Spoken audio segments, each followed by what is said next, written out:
2018 में आई रोबो 2.0 भारतीय सिनेमा की सबसे महंगी फिल्म है। इस मूवी का बजट 547 करोड़ रुपए है और बॉक्स ऑफिस कलेक्शन 800 करोड़ रुपए है। अब जब इतनी बड़ी फिल्म है तो इसका बिहाइंड द सीन तो माइंड ब्लोइंग होना लाजमी है। रोबो 2.0 का पहला सीन है यह, जब लोगों के हाथ से मोबाइल फोन उड़ने लगते हैं तो उसमें कई सारे शहर और सड़कों को भी दिखाया जाता है। एक्चुअली यह जो लोकेशन है वह EVP फिल्म सिटी का है। यह लोकेशन बेंगलुरु के नेशनल हाईवे के साइड में पड़ता है जो संतोषा नगर में है। इस फिल्म सिटी के अंदर मूवी का मैक्सिमम पार्ट शूट हुआ है। यही मोबाइल स्टोर दिखाए गए हैं और इसी जगह ट्रक वाला शूटिंग भी हुआ है। और इस फिल्म सिटी में ही तोड़फोड़ और कई सारे एक्शन सीक्वेंस भी शूट हुए हैं। मोबाइल फोन से भरी ट्रक जब स्टोर में आने वाली होती है यह उसी वक्त का सीन है। देखिए इसे किस तरह से नाइट में शूट किया गया था, जो एक्चुअली चेन्नई के नेशनल हाईवे पर ही फिल्माया गया है। इसी सीक्वेंस के अगले पार्ट में कुछ इस तरह से शूट किया गया था। यहाँ टेलीकॉम कंपनी के ऑनर का सामना जब पक्षी राजन से होता है। एक्चुअली इस सीन को शूट करने के लिए कई सारे ट्यूब लाइट्स को कुछ इस प्रकार से सजाया गया था, तब जाकर यह प्यारा सा शॉट आपको मूवी में देखने को मिला। इस सीन में वसीकरण और एमी जैक्सन यानी नीला को फिल्म में इंट्रोड्यूस कराया जाता है। यहाँ उनसे मिलने एक्सेल यूनिवर्सिटी के स्टूडेंट आए हुए होते हैं। उनकी मीटिंग होती है जिसमें से एक स्टूडेंट एमी जैक्सन पर कायल हो जाता है। देखिए यहाँ किस तरह से रजनीकांत सर अपने शॉट को देख रहे हैं।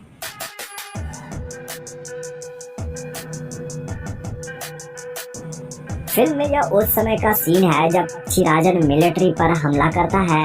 इस सीन को शूट करने के लिए डुप्लीकेट टैंक्स बनाए गए थे ताकि उसे शूटिंग के दौरान विस्फोट कराया जाए। बिल्कुल ऐसा ही हुआ क्योंकि यहाँ इस शूटिंग के लिए 2 विस्फोट कराए गए थे, टैंकों की और एक कार की, जो बिल्कुल रियल थे।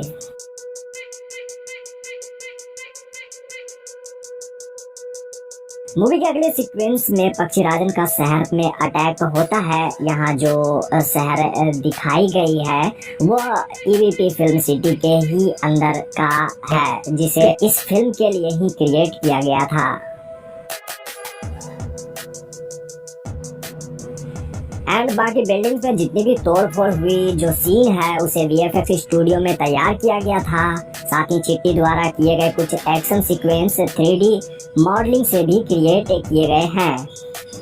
द फ्लोर नामक एक हॉलीवुड कंपनी ने इस मूवी के लिए विजुअल वर्क किया है। इस पूरी फिल्म के लिए उनके 1000 VFX आर्टिस्ट की टीम थी। इस दौरान उन्होंने 1360 विजुअल शॉट्स तैयार किए थे। That's amazing.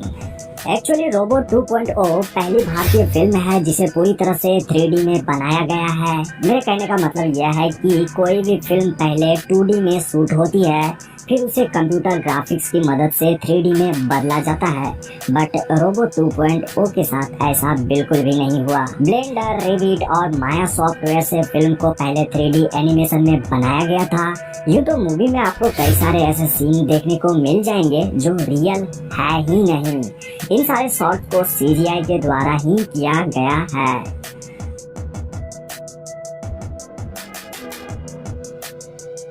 आप जो इस शख्स को यहाँ देख रहे हो वह नीरज शाह है। वह भारतीय फिल्म इंडस्ट्री के सबसे फेमस सिनेमेटोग्राफर हैं। उन्होंने धूम 2, वालीमय और टाइगर सीरीज के लिए भी सिनेमेटोग्राफी करी है। उन्होंने क्रिस्टोफर नोलन की टेनेट की मुंबई वाली शूटिंग को भी सिनेमेटोग्राफी करी थी।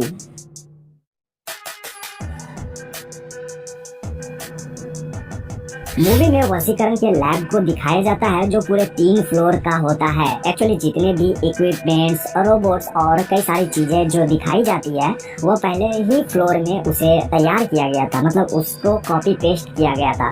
यानी कि बाकी ग्रीन बैकग्राउंड के जरिए कुछ इस तरह से मूवी में 3 फ्लोर क्रिएट किए गए थे।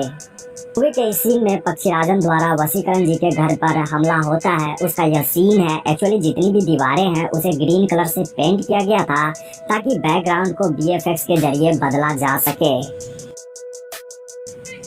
और फिर पक्षीराजन का चिट्टी से आमना सामना होता है, लेकिन यहाँ चिट्टी हार जाता है, जिसके बाद पक्षीराजन का असली रूप हमें मूवी में देखने को मिलता है, यानी पंख वाला।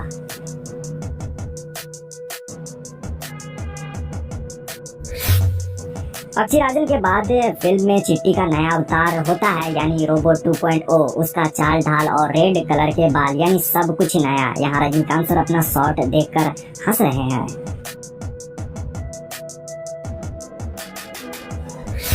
रोबोट 2.0 अपने साथ बाकी रोबोट को पक्षीराजन के खिलाफ खड़ा करता है। यहाँ उसी का BTS है, जब वह दूसरे रोबोट से बात करते हुए नजर आए थे। एक्चुअली इस सीन को दो क्रू मेंबर्स को आप ग्रीन कलर के सूट में देख रहे हो, जो निर्देशन के अनुसार रोबोट का हाथ पकड़कर हिला रहे हैं। बाकी फाइनल आउटपुट में वह नहीं दिखेंगे। मूवी का क्लाइमेक्स एक स्टेडियम में फिल्माया गया है। मैं आपको बता दूं कि यह जो लोकेशन है वो एक्चुअली दिल्ली में स्थित जवाहरलाल नेहरू स्टेडियम का ही सीन है। इस लोकेशन पर 3 तरह से शूटिंग हुई थी। पहली शूटिंग में स्टेडियम भरी हुई थी, जिसे बाहरी लोगों से भरा गया था ताकि कुछ पार्ट की शूटिंग हो सके। उसके बाद जितने भी लोग स्टेडियम में थे वो सारे क्रू मेंबर्स और कलाकार ही थे। जब पक्षीराजन के पास रोबोट 2.0 आता है तभी का यह सीन है। एक्चुअली वह एक ऑक्टोपस कैमरे को पकड़कर बीच फील्ड तक पहुंचता है, वहीं उसके पीछे कैमरामैन भी इस तरह से आता दिखेगा। पक्षीराजन के पंख उगने और गायब होने की शूटिंग को एक स्टूडियो में ही शूट कर लिया गया था, जिसके बाद उसे जो ट्रांजिशन इफेक्ट के जरिए रिप्लेस और ऐड किया जाता है। वैसे तो मूवी का maximum scene Jawaharlal Nehru stadium Delhi में ही हो गया था। बाकी जितने भी तोड़फोड़ आपने देखा था उसके लिए एक अलग सा स्टेडियम जैसा सेट तैयार किया गया था। बाकी की शूटिंग वहीं पर हुई थी।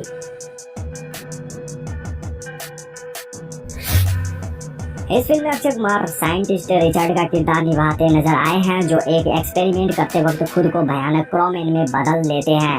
वैसे तो अक्षय कुमार की 3 अलग अलग लुक आपको यहाँ देखने को मिल ही गई थी, जिसमें उनका यह वाला जो लुक है और फाइनल क्रोमैन वाला लुक सबसे इंटरेस्टिंग था। अक्षय कुमार के इस पावरफुल लुक को तैयार करने के लिए प्लास्टर ऑफ पेरिस का इस्तेमाल किया गया था। इसे प्रोस्थेटिक मेकअप भी कहा जाता है।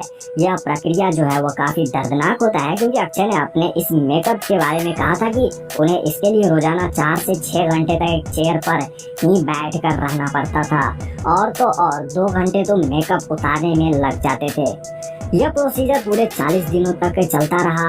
एंड प्रोस्थेटिक मेकअप के बाद आपको एक बात बता दूं कि भूखे पेट ही शूटिंग करना होता है। एक्चुअली यह एक प्रकार का ऐसा मेकअप होता है कि जिसके लिए आपको ऐसा करना पड़ेगा, यानी कि केवल आप लिक्विड डाइट ही ले सकते हो। फिल्म मेकर्स ने जमकर पैसे बहाए हैं, क्योंकि केवल अक्षय कुमार के मेकअप में ही उन्होंने 4 करोड़ रुपए खर्च कर दिए थे। That's awesome. Lyca production house ने पैसे खर्च करने में कमी नहीं छोड़ी है, क्योंकि एक तरफ सुपरस्टार रजनीकांत और अक्षय कुमार हैं, तो वहीं फिल्म के डायरेक्टर एस शंकर हैं, जिन्होंने इससे पहले आई जैसी ब्लॉकबस्टर मूवी दे चुके हैं। एमी जैक्सन ने मूवी में नीला का किरदार निभाया है, जो एक रोबोट रहती है। मैं आपको बता दूं कि उनका डायरेक्टर साहब के साथ दूसरी फिल्म है, जबकि पहली फिल्म विक्रम के साथ थी आई, यानी आई मूवी, जिसमें एमी जैक्सन और विक्रम थे, जो ब्लॉकबस्टर रही थी।